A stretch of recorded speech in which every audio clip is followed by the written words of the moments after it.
Hello, welcome to Ceramics during the 2020-2021 school year. Thanks for joining us in a brief look back at the year we had. My name's Mike Tilson, and again, thanks for coming tonight.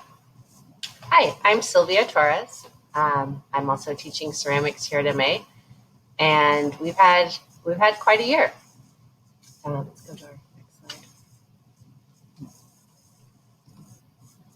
So we started the year off totally distance learning, and decided that to get clay into as many of our students' hands as possible, we would kick off the year with sending toolkits home. So you may remember your student coming to campus and picking up a box that held some tools for ceramics and some clay to start off the year. As we started working through the year, we decided that to really get the hands-on experience, we would divide up our project work into two categories. One being our asynchronous Workbook Wednesday assignments. And these were, and still are, assigned once a week. And they're just a design exercise that helps us to talk to students about the elements of art and the principles of design. So on this slide, this was the Shadow Art Workbook Wednesday prompt. Where if you look at the top left-hand corner, you see what the assignment was. It was to find a shadow and trace it onto their workbook, and then take the negative space and the positive space and treat it differently. And so these are a few examples of the projects or the workbook assignments that students turned in. Another one was the Picasso Dogs assignment. And with this one, we introduced Pablo Picasso and some of the thinking around Cubism, and had students practice making different shapes by making these Picasso dogs. And so the Workbook Wednesdays really helped us to incorporate art history. They helped us to talk about the elements of art and the principles of design. And a lot of the ideas that were developed in these Workbook Wednesdays actually found their way into the kids' ceramics projects. The different design elements that they created here, whether they were patterns or use of color or texture, were then also applied on student work. And the other aspect that we had in terms of breaking up our curriculum this year was the project side. And that was definitely, I think, the favorite, getting the clay, getting the hands on clay. But we broke the projects up into different sections, and we focused a lot on process throughout. And we loosely followed the steps that are in the creative process. And so we'll take you through one project in particular, but this will give you an idea about how all of the main projects, the clay projects, were broken down, again, documenting student process.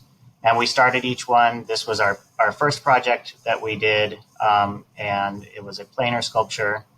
And we started with the inspiration and got students to think about what they notice on a daily basis, and maybe even looking deeper and start to think about what they notice, but pay a little closer attention to what they notice and why they're looking at these objects.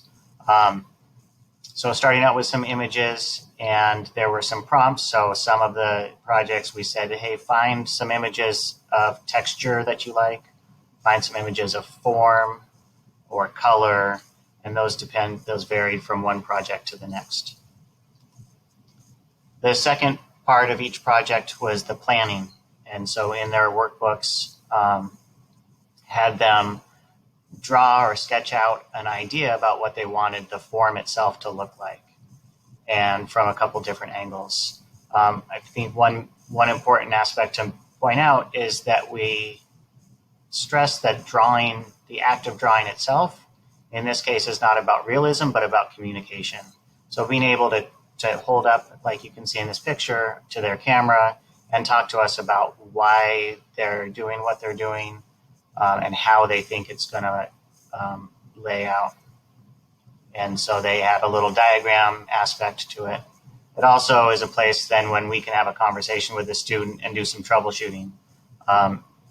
Perhaps the arch that you see on the top right there, there are some tricky aspects to that, and how do you go about doing that once you're working with the clay?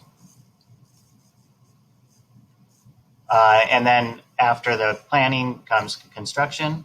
Again, we were looking for documenting the process and focused heavily again on process. One of the things here was, you can see in the top right image, this project we talked about impressing and carving and incising. So 3 different techniques used to decorate clay. And so again, trying to find out like what their process was. And then having something you could look back later after the fact and think, well, how did that work out for me? Did I score properly or effectively? And then after we fired the projects in the kiln, students came back and picked up their finished piece as well as some color. So we used underglaze this year. And it's maybe a little bit challenging to see from these images, but this was one aspect where we were talking about different values and how to use the materials to achieve different values within one specific piece. Oh, go back. And here's the piece finished. As you can see, it's the student took it home, added some flowers to it, and we got a nice email showing her finished piece staged. This post is not due yet, and so what's missing from this are some written reflections from the student about their strengths, their weaknesses, what turned out really well, maybe where they struggled. And this student in particular brought in some of these glass stones, so you see in the top left. She went above and beyond and was curious about what would happen if I had glass stones. And so it was a lot of fun to see that happening. This is another example of the planar sculpture.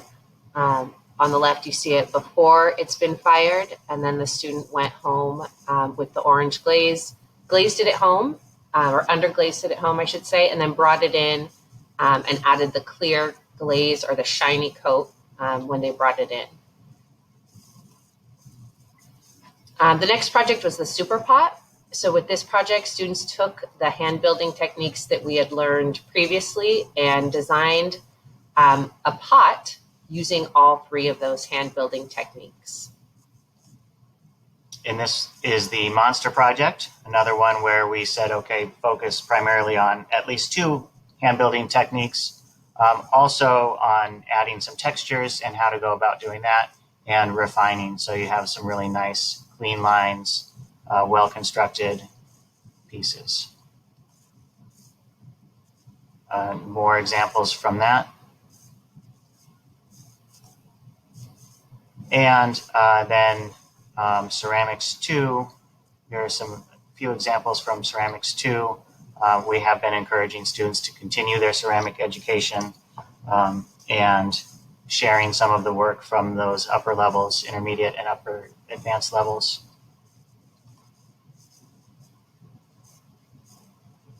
And another one. And with that, we'd like to thank you for your support and patience as we supported your students during these trying times. Thank you. It's been a lot of fun. It has. Looking forward to another great year with some of them.